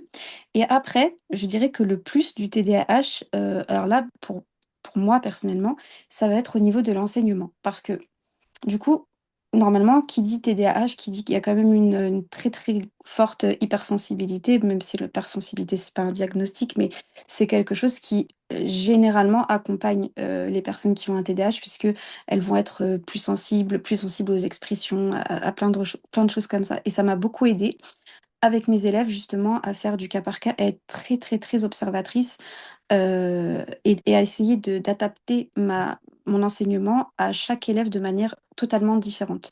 Alors, c'est quelque chose qui parfois est un peu fatigant, parce que c'est fatigant émotionnellement un petit peu, mais quand même, je trouve que c'est quelque chose qui m'a beaucoup aidé dans l'enseignement. Donc, est-ce que ça m'a aidé en tant qu'étudiante? Je je peux pas trop le dire parce que je pense oui, par rapport à l'amour, par rapport à ce fait justement le fait d'être hyper focus parce que du coup, bah, j'étais hyper focus et que c'est devenu une passion pour moi et au fur et à mesure, bah, du coup, ça a fait complètement partie de ma vie. Et après pour l'expérience, bah, je pense que c'est quelque chose qui m'a aidée aussi. Mais en tout cas, je veux juste dire par rapport au TDAH que c'est pas du tout un frein pour la mémorisation du Coran. Est-ce que c'est quelque chose qui va un peu me gêner? Oui, forcément. Encore une fois, on va pas mentir. Oui, il va y avoir des difficultés à cause du TDAH, mais c'est tout à fait possible. Si j'ai réussi, c'est que vraiment, c'est possible, puisque j'ai un vrai TDAH. Je manque vraiment beaucoup de concentration, mais il y aura des choses à mettre en place. Alhamdoulilah, et si on les met en place, on peut y arriver. Encore une fois, tout passe par l'envie. Et encore plus avec le TDAH. Parce que alors, avec le TDAH, du coup, si on n'a pas envie, on n'y arrivera pas du tout. Vraiment pas du tout. Mais si on a envie, Inch'Allah, on y arrivera. C'est un bon moyen de tester sa sincérité, Inch'Allah, le TDAH. Magnifique. Magnifique. Et merci beaucoup pour ce partage. Je pense que ça va aider en tout cas beaucoup de sœurs qui sont diagnostiquées ou qui pensent être TDAH, en fait, de se dire que c'est pas quelque chose d'insurmontable. Parce que des fois, on a ces discours aussi qui sont fatalistes où voilà, on se met finalement dans une case en pensant que bah, si je suis dans cette case, bah, je suis plus limitée, que je pars avec moins d'appétence que les autres. Pas du tout. Et comme tu l'as dit, hein, et ça rejoint les qualités, c'est-à-dire avoir la bonne opinion d'Allah, c'est que bah, Allah, il veut la facilité pour chacune d'entre nous. Il ne veut pas pour nous la difficulté, donc il ne va pas nous mettre aussi en difficulté. Mais c'est plutôt comment, justement, bah, réussir à s'accepter et bah, à se dépasser aussi. Et complètement, oui, Alhamdulillah. exactement. Alhamdulillah. Alors, est-ce que tu peux nous partager comment faire pour que le Coran prenne beaucoup de place dans notre vie? Alors, pour que le Coran prenne beaucoup plus place dans notre vie, alors, j'aime bien dire que pour rentrer dans le monde du Coran, il faut que je fasse du Coran mon monde, en fait. Il faut qu'il devienne mon monde. Alors, personnellement, à titre personnel, comment est-ce que j'ai fait? Bah, je, je- en fait, je parlais beaucoup du Coran puisque bah, j'aimais beaucoup ça. Mhm. Alors, ça m'a fait me rapprocher de personnes qui avaient aussi envie de parler de ça avec moi. Parce que bah, quand quelqu'un n'est pas intéressé, elle n'a pas forcément envie d'en parler. Si elle a plutôt envie de parler de vêtements, c'est pas moi qu'elle va aller voir cette personne. Donc, du coup, ça m'a fait me rapprocher de certaines personnes pour l'amour du Coran. Pas forcément des personnes qui avaient beaucoup mémorisé, même des personnes parfois débutantes, même au début de mon cheminement. Mais on s'est aimé, voilà, pour le Coran. Donc déjà, c'est une fréquentation qui est agréable parce que bah voilà, on ne s'est pas fréquenté parce que on est drôle ou parce que tu es belle ou parce que tu es riche ou je ne sais quoi. On s'est Hmm, fréquenté vraiment parce que c'est le Coran et ce qui a été lié par le Coran est quelque chose d'extrêmement fort. On pense au prophète Mohammed sallallahu alayhi wa sallam au début de l'islam, ils se réunissaient dans une maison, Bayt al-Arqam, et ils apprenaient le Coran. Et ils étaient extrêmement soudés. Et c'est ça le noyau de la Oumma est né en fait dans cet endroit autour du Coran. Alors j'aime bien dire qu'il n'y a pas de lien plus fort que les liens qui se créent dans les halaqa, les cercles, dans voilà, les classes de Coran. Même si on ne se voit pas pendant 10 ans, on se recroise dans un événement, voilà, on ressent un grand bonheur et une grande joie parce que voilà, on se rappelle des souvenirs mutuels autour de la parole d'Allah. Et donc, incroyable. le fait de fréquenter des classes, alors c'est vrai qu'aujourd'hui, bah, certaines personnes, pour la facilité, font des cours en ligne. C'est vrai que bah, quand on n'a pas le choix, c'est bien. Mais les cours en présentiel, quand on en a l'occasion, c'est vraiment bien parce que ça me permet de rencontrer des personnes et une vraie rencontre, pas quelque chose de simplement virtuel. Et voilà, de pouvoir aussi profiter de l'expérience des autres parce que c'est comme ça qu'on grandit. Personnellement, quand j'étais étudiante, on était tous mélangés dans la classe. Il y avait des premières années, deuxième année, jusqu'aux troisième année. Il y avait même des personnes de Ijaza. Et donc, on se parlait tous entre nous, en fait. Et donc, ceux qui avaient plus d'expérience pouvaient nous transmettre. Donc, ça, c'est quelque chose qui m'a beaucoup aidée. Après, je fréquentais aussi beaucoup, dès qu'il y avait une khatma de Coran, bah, si je pouvais, j'y allais. Dans les remises d'Ijaza aussi, j'essayais d'y aller. En fait, j'allais beaucoup dans les événements autour du Coran, déjà parce que c'est des cercles bénis. Hein. Inch'Allah, il y a la présence des anges, les doigts sont exaucés. Et donc, j'allais aussi, bah, à l'époque, il y avait le concours Coran, donc j'y travaillais. Donc, c'est quelque chose aussi qui m'a beaucoup aidée parce que j'étais au contact des chouyours. En fait, tout mon monde tournait autour de ça, en fait. Et c'est un peu comme bah, là, quelqu'un qui est fan de manga et qui va faire tous les salons de la Terre. Bon, moi, c'était peut-être pas à ce moment-là, mais voilà, tout son monde va tourner autour de ça. Ben voilà, pour le Coran, c'était un petit peu ça. Mais voilà, je pense que déjà, si on peut commencer par les cours et voilà, se lier d'amitié avec des personnes qui ont les mêmes objectifs, parce que quand on n'a pas les mêmes objectifs, c'est un peu compliqué. J'ai des fréquentations, mais on n'a pas du tout les mêmes espérances dans la vie. C'est un peu compliqué au bout d'un moment. Généralement, bah, je vais me dire, voilà, je suis seule dans ce cheminement, je risque de m'essouffler. Alors que quand j'ai quelqu'un qui est là pour me dire alors ça s'est bien passé aujourd'hui, moi personnellement c'est ce qui m'a manqué le plus quand du coup quand je n'étais plus en classe de mémorisation, je me suis retrouvée à venir juste une fois 1 à 2 fois par semaine dans mon institut pour réciter à mon cher et j'avais plus de classe en fait. Même quand j'allais dans une salle pour réviser, je connaissais personne et c'était quelque chose qui était dur pour moi. Je l'ai pas ressenti tout de suite, mais en fait, à un moment, je me suis dit qu'est-ce qui va pas là, je comprends pas. Et en fait, alors on s'envoie des messages avec les sœurs que j'ai connues dans ces années-là, mais c'est complètement différent. Et là, j'ai réalisé que oui, ça me manquait beaucoup. Et alhamdoulilah, Allah m'a fait rencontrer une sœur qui est comme moi en fait, donc elle, pareil, elle va réciter juste 1 ou 2 fois par semaine. Et en fait, Allah m'a redonné cette compagnie d'une personne voilà, qui va m'envoyer des messages. Alors, ça s'est bien passé? Est-ce que tu veux me réciter ta partie avant d'aller réciter Achir, etc. Et on a voilà cet échange et ça, c'est extrêmement important. Sinon, on se retrouve vite dépassé quand on est seul avec ses objectifs. Donc voilà, je pense que les fréquentations et le cercle, c'est déjà quelque chose de très important pour que le Coran fasse partie de mon monde. C'est magnifique. C'est magnifique, Julie, et merci beaucoup pour ce partage. Et je pense que c'est une question, alors c'est une question déjà que moi je me suis posée à plusieurs reprises, mais le fait voilà, d'échanger comme ça, parfois on peut se rendre compte ou ne pas se rendre compte que en réalité, bah, en fait, on a beaucoup de choses autour de nous dont on ne réalise pas forcément la valeur, tu vois. Et les deux questions que je voulais pousser un peu plus, même si je pense que tu as répondu peut-être partiellement, tu me diras, c'est comment cultiver justement un cercle autour du Coran et comment construire ma vie autour du Coran. Euh, je pense que, alors, cultiver un cercle autour du Coran, si on en a la possibilité, voilà, il faut pas que les cours, plutôt ma fréquentation avec les personnes, par exemple, de ma classe. Bon, après, c'est vrai que moi, j'étais en intensif. Donc, voilà, c'était pas juste 1 fois par semaine, on se connaît un petit peu et finalement, on se connaît un peu à la fin de l'année. Là, non, on est obligé de se connaître, on se voit dans tous nos états, on se voit pleurer, on se voit vraiment c'est tous les jours, en fait. 20 heures par semaine, c'est quand même beaucoup. C'est Donc, énorme. Mm. voilà, donc ça m'a beaucoup. Je veux dire que ce cheminement-là, c'est vrai qu'il est, du coup, il est un peu spécial puisque c'était intensif. Donc ça m'a forcé un petit peu à être dans ce cercle-là. Mais même avant d'être en Coran, quand j'étais en langue arabe, souvent j'allais dans une salle où il n'y avait que les sœurs de Coran et voilà, j'aimais bien rester avec elles. Pourquoi j'aimais bien? Parce que c'était leur comportement. J'aimais beaucoup. Moi, je suis un peu pénible au niveau du comportement. J'aime bien les gens qui sont calmes, j'aime bien les gens qui se comportent bien, etc. Et c'est vrai que ça, je le trouvais pas trop chez les élèves de langue arabe. Ils étaient un peu plus jeunes, etc. Et je le trouvais chez les sœurs qui avaient fini le Coran, qui étaient en train de préparer des ijazas. Donc j'aimais beaucoup rester avec elles.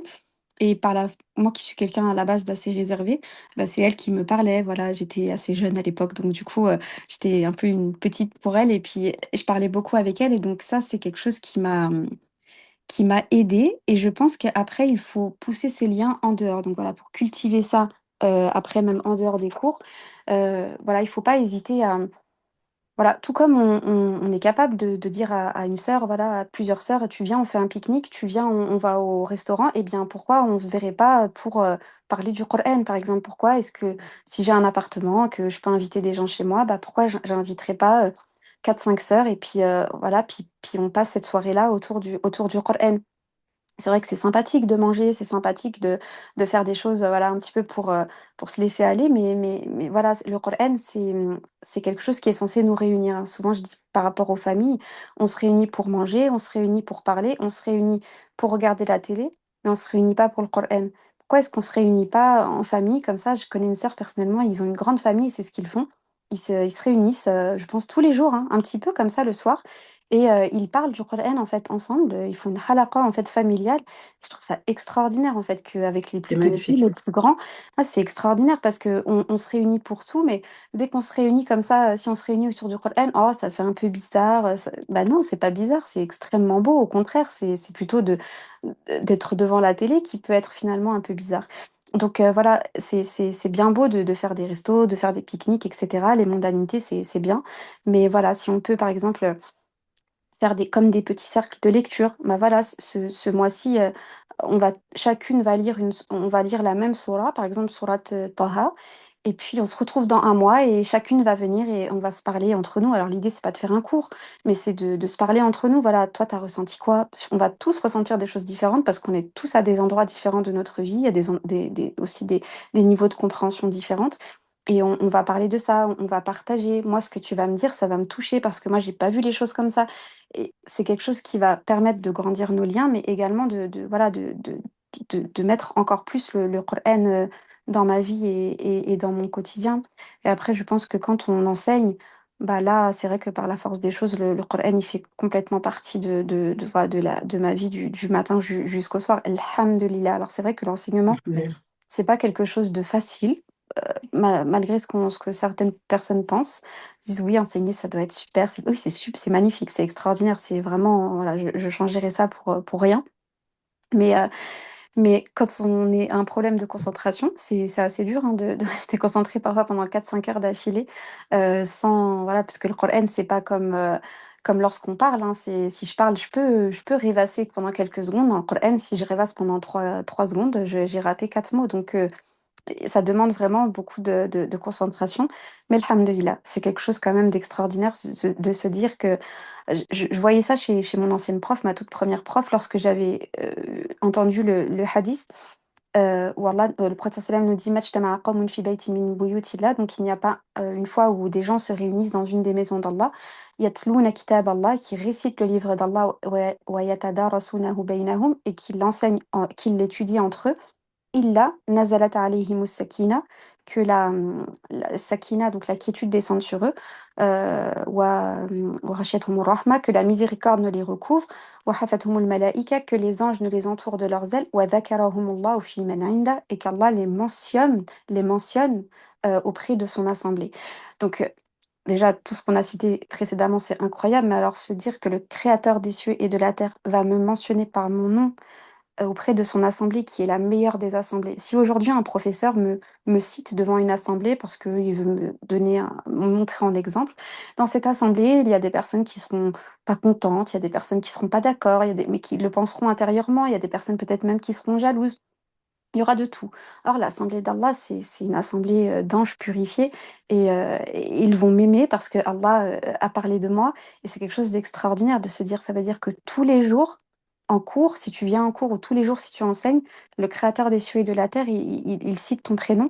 C'est quand même quelque chose d'assez incroyable. Donc, je pense que ça, l'enseignement, en tout cas pour ma part, c'est ce qui m'a aidé à, voilà, à vraiment vivre le Coran tous les jours sans exception. Magnifique, Julie. Alhamdulillah, c'est tout simplement magnifique. Et voilà, tout à l'heure, les sœurs, je vous disais, j'espère que vous avez pris de quoi noter. Là, Julie, elle nous offre un cadeau, une mission, d'accord? Donc, d'organiser des cercles avec les amis, avec la famille, autour d'une sourate, subhanallah. Et voilà, il faut passer à l'action parce que bah, parfois, on entend des choses, on ne passe pas forcément à l'action. Et je pense que quand on a des pépites comme ça, bah, en fait, il ne faut pas perdre de temps. Si on veut vraiment, en tout cas, vivre le Coran, faire en sorte qu'il soit au centre, au cœur de notre vie, voilà, c'est des actions concrètes et c'est ce dont on a besoin parfois parce qu'on cherche le chemin, on ne sait pas trop. Et là, merci en tout cas d'ouvrir la voie. En tout cas, moi, je vais organiser ça une fois que j'aurai raccroché, Inch'Allah. Et vraiment, merci beaucoup. On arrive à la fin de cet épisode. Alhamdulillah, en tout cas, j'espère que chacune d'entre vous a pu profiter, bénéficier des enseignements que Oustada Julie elle nous a partagés. Donc, juste pour finir, j'avais deux questions, Julie. C'était, voilà, tu as dit que tu étais convertie. J'aimerais savoir comment renforcer sa légitimité en tant que convertie. Je ne suis pas forcément proche des personnes qui sont converties, mais je sais qu'à certains moments, on peut ne pas se sentir légitime du fait qu'on soit converti. Est-ce que tu peux nous parler un petit peu de ça? Alors, quand je me suis convertie personnellement, j'ai pas vraiment ressenti ça. Alors, c'est peut-être parce que dans la mosquée dans laquelle je me suis convertie, il y avait déjà beaucoup de convertis. Même des personnes qui enseignaient, qui étaient... Bah, ma toute première prof d'arabe est une sœur qui est convertie également. Donc, voilà, j'étais pas vraiment, on va dire, gênée ou on va dire peut-être complexée par cette situation.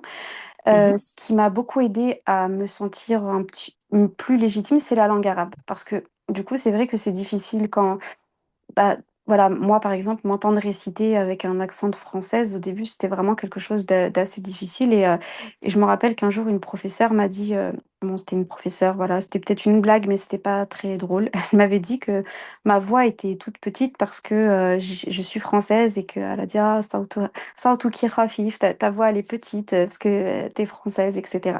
Et c'était quelque chose qui m'avait vraiment blessée. Et je me rappelle que j'avais posé la question à mon chir. Je lui avais dit, est-ce que vous trouvez que quand je récite, enfin, du coup, non, je lui ai dit, est-ce que vous pensez que j'aurai jamais l'itqan, c'est-à-dire la perfection de la récitation parce que je suis française? Et là, il s'est énervé. Il m'a dit, mais qui t'a dit ça? Je lui ai dit, quelqu'un, j'ai pas cité la personne qui m'avait dit ça, mais il m'a dit, mais pas du tout. Moi, si je t'entends de dos, sans voir qui est-ce qui récite, je ne saurais même pas que c'est une Française qui récite. Donc ça, c'était ma petite peur au départ, c'était voilà de pas parce que j'ai honte ou quoi que ce soit d'être française, alors vraiment pas du tout. C'était vraiment, je voulais pas voilà que je voulais réciter comme il faut. En fait, je voulais pas voilà avoir un accent dans ma récitation parce que je voulais vraiment réciter comme il le faut, comme il se doit le Coran. Et ça, c'était quelque chose de très important pour moi. Et c'est ce qui m'a aidé d'ailleurs à avoir une bonne prononciation en langue arabe. Alors autant je suis pas très très forte en expression orale, je dirais que je suis même pas forte du tout. Mais dans le parler, en fait, je m'en sors très bien. Ce qui fait que quand je suis dans un... Enfin, je m'en sors très bien au niveau de la prononciation. Ce qui fait que quand je suis dans un pays arabe et que je demande quelque chose, eh bien, alors à chaque fois, c'est assez rigolo parce que je viens, je demande quelque chose.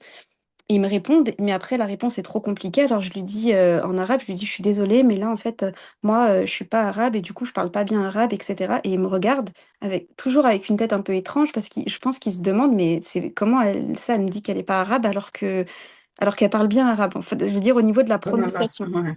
Voilà. Même une fois, un commerçant s'était un peu agacé parce qu'il m'a dit un prix. Alors moi, j'ai un gros problème avec les chiffres, dans toutes les langues, même peut-être en français. Il m'a dit un prix pour que je paye et je lui ai dit Erini. Je lui ai demandé de me faire voir sur la calculatrice. Et il s'est énervé parce qu'il a cru que je le traitais de voleur. Il m'a dit Keif Erini, comment ça tu me dis fais voir? Et je lui ai dit mais c'est parce que je comprends pas bien les chiffres en arabe. J'ai dû le rassurer.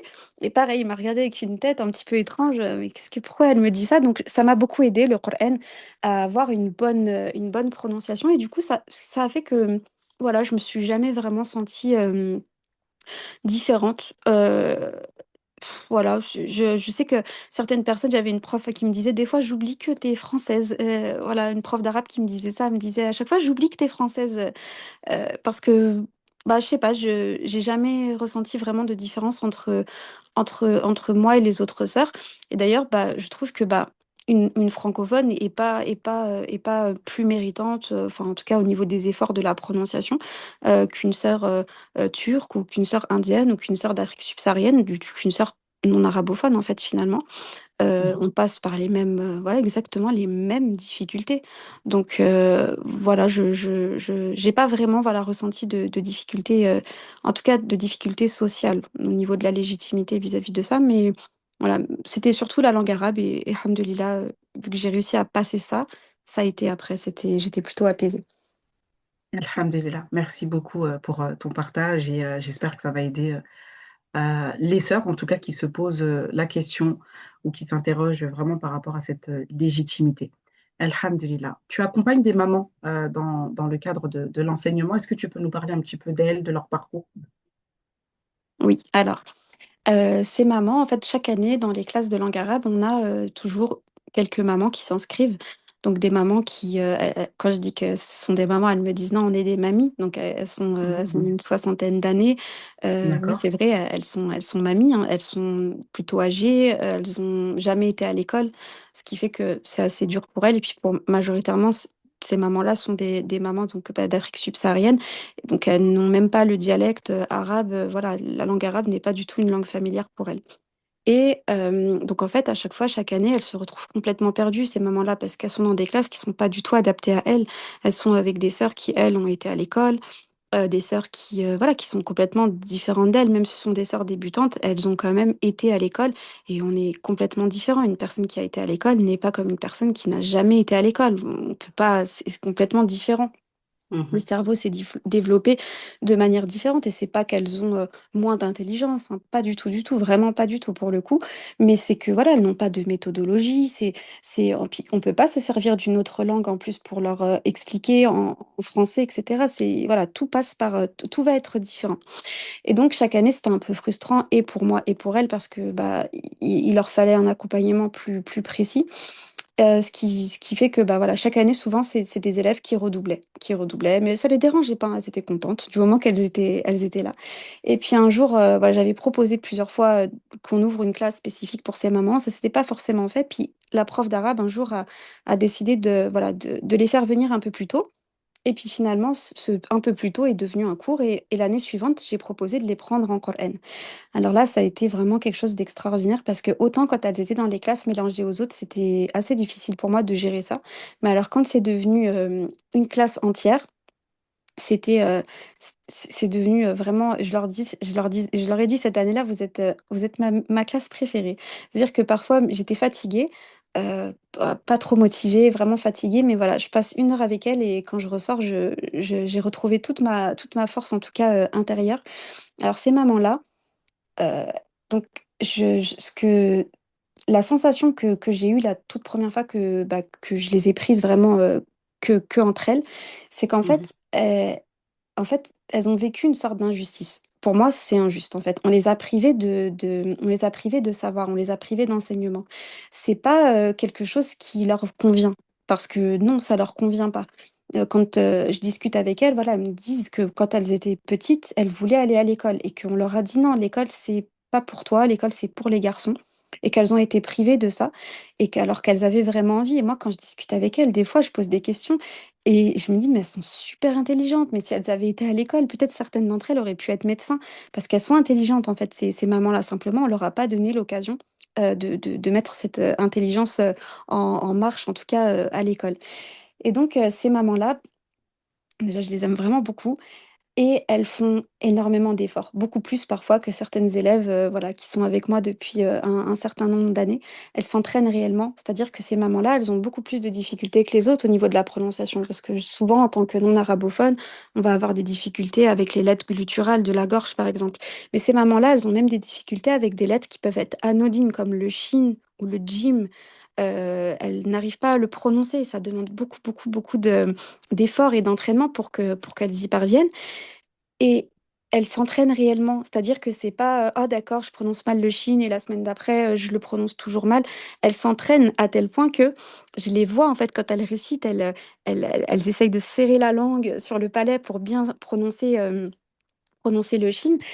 Elles font vraiment beaucoup d'efforts. Le ayn aussi, c'est quelque chose qui leur demande vraiment une grosse gymnastique et elles s'entraînent énormément. Donc ça, déjà, c'est quelque chose qui me marque beaucoup chez elles, c'est que elles ont vraiment une très, très grande motivation et elles sont toujours présentes. Elles ne sont jamais absentes, à part quand vraiment, voilà, elles sont très malades ou alors qu'elles partent, en vacances au bled, parce que généralement, voilà, elles partent dans l'année, mais sinon elles sont tout le temps, tout le temps, tout le temps présentes. Et ça, c'est quelque chose qui me marque beaucoup, c'est du coup, pour le coup, cette détermination à cet âge quand même assez avancé. Elles sont vraiment, elles sont fatiguées. Voilà, c'est des personnes qui ont travaillé, hein, durant, toute leur vie, qui ont le dos fatigué, qui ont les jambes fatiguées, qui parfois ne peuvent même pas prier, qui prient sur des chaises, en fait. Mais elles sont là, subhanallah, elles sont là, elles apprennent. Elles sont en plus copines maintenant entre elles. Elles rigolent entre elles, quand certaines n'arrivent pas et cetera. Et elles ont été vraiment pour moi, la meilleure des leçons. Une m'avait dit l'année dernière, en début d'année, quand j'avais, pris cette classe, elle m'avait dit, «Tu vois, ça fait des années que je viens à la mosquée et que les gens me disent: "Oui, toi, tu vas à la mosquée, depuis tout ce temps et ça te sert à rien"». Et elle m'a dit: «Je savais qu'un jour Allah, allait nous ouvrir les il allait me faciliter et là, il nous a facilité parce que tu nous as, ouvert cette classe». Et ça a été, je pense que c'est une des plus belles paroles que qu'on ait pu me dire dans ma vie. Elle m'avait beaucoup, beaucoup, émue. En fin d'année, l'année dernière, avec, leur professeur d'arabe, on avait demandé à leur imprimer des petits diplômes, en fait, pour attester qu'elles avaient, fini l'alphabet. C'est pas quelque chose qu'on faisait pour les autres élèves, mais pour elles, ça nous tenait vraiment à cœur et c'est quelque chose qui les avait extrêmement touchées et justement, une avait pris le micro et elle pleurait. C'est rare de voir ces mamans, s'exprimer comme ça avec beaucoup d'émotion. Et elle disait que voilà, elle aurait rêvé toute sa vie de pouvoir aller à l'école, de pouvoir apprendre l'arabe aussi, de pouvoir apprendre beaucoup plus sa religion, mais qu'on lui avait dit qu'elle pouvait pas, que c'était pas son rôle à elle de faire ça et qu'aujourd'hui elle était tellement fière et donc elle montrait son diplôme à toute la salle en leur disant qu'elle était vraiment très, très fière d'avoir ça en fait dans ses mains. Et ce sont des mamans qui vraiment, voilà, me touchent, énormément, énormément. Et peut-être si je devais garder qu'une seule classe, subhanallah, j'ai des élèves qui sont, sur le point de finir le Coran, mais cette classe-là, c'est vraiment une classe, à part que je donnerais pas. Enfin, je la garderai, avec moi tant que je pourrais, pour rester, vraiment proche d'elle et ressentir elles sont une leçon pour moi, en fait. Chaque fois que je sors de ce cours, je prends une leçon. Voilà, certes, c'est moi qui leur fais cours, mais elles m'enseignent aussi beaucoup dans leur comportement, leur force, leur résilience et tout ce qui les accompagne. C'est magnifique, Julie, et c'est vraiment la raison pour laquelle je tenais à ce que tu nous parles de ces mamans. Alhamdulillah, en amont, hein, on a eu l'occasion d'échanger et j'ai trouvé que ce serait extrêmement pertinent que les sœurs entendent en tout cas ce cheminement, cette classe que tu as finalement et bah, tout ce que ces mamans nous enseignent, c'est-à-dire la persévérance, la détermination, c'est-à-dire malgré la fatigue, malgré la douleur, elles sont là, elles sont présentes et pour certaines d'entre elles, on leur a dit que c'était pas leur place. Donc il faut que, enfin, on laisse personne en tout cas entraver notre chemin, on laisse personne se mettre voilà, en travers de nous et Allah en travers de nous et la parole d'Allah Azawajal. Et vraiment, c'est magnifique d'entendre ça, de se dire que, subhanallah, voilà, nous, on est jeunes, On a parfois toutes nos facultés, on a parfois la santé, subhanallah, et on ne tire pas forcément profit de tout ça. Donc j'espère que ben, on arrivera toutes, en tout cas, à tirer des enseignements de l'histoire de ces mamans. Et je demande à Allah ben, voilà, qu'il te permette de les accompagner le plus loin possible et vraiment qu'il nous facilite aussi dans cette quête de science, d'apprentissage, de savoir, qu'il fasse de nous vraiment des femmes du Coran et qui nous facilite, Ya Rab, et qu'on puisse vraiment renouveler constamment notre intention, l'invoquer et qui nous accorde la patience et la détermination. Merci Amen. beaucoup, Julie. C'était Avec grand incroyable plaisir. et j'espère que ce sera utile bah, au plus grand nombre. En tout cas, moi, ça m'est waouh, c'est incroyable et j'espère qu'on aura d'autres opportunités aussi. Et merci beaucoup pour le temps que tu m'as accordé, que tu as accordé aussi bah, à toutes les auditrices, hein. Et voilà, n'hésitez pas en tout cas à faire vos retours, à partager. Et voilà, l'objectif, c'est vraiment que ça nous soit utile et profitable et que ça nous motive dans notre cheminement. Merci beaucoup, Julie. Est-ce que tu as un mot de fin à partager? Bah non, c'est bon, je vais te laisser conclure. Je vais te laisser conclure, Inch'Allah. Alhamdulillah. Bah, écoutez, merci pour votre écoute. N'hésitez pas à partager l'épisode, à nous laisser vos commentaires aussi, Inch'Allah, et on se retrouve très prochainement pour un nouvel épisode. Merci beaucoup. À bientôt, Inch'Allah. Salam alaikum wa rahmatullah. Wa alaykoum salam wa rahmatullahi wa barakatuh.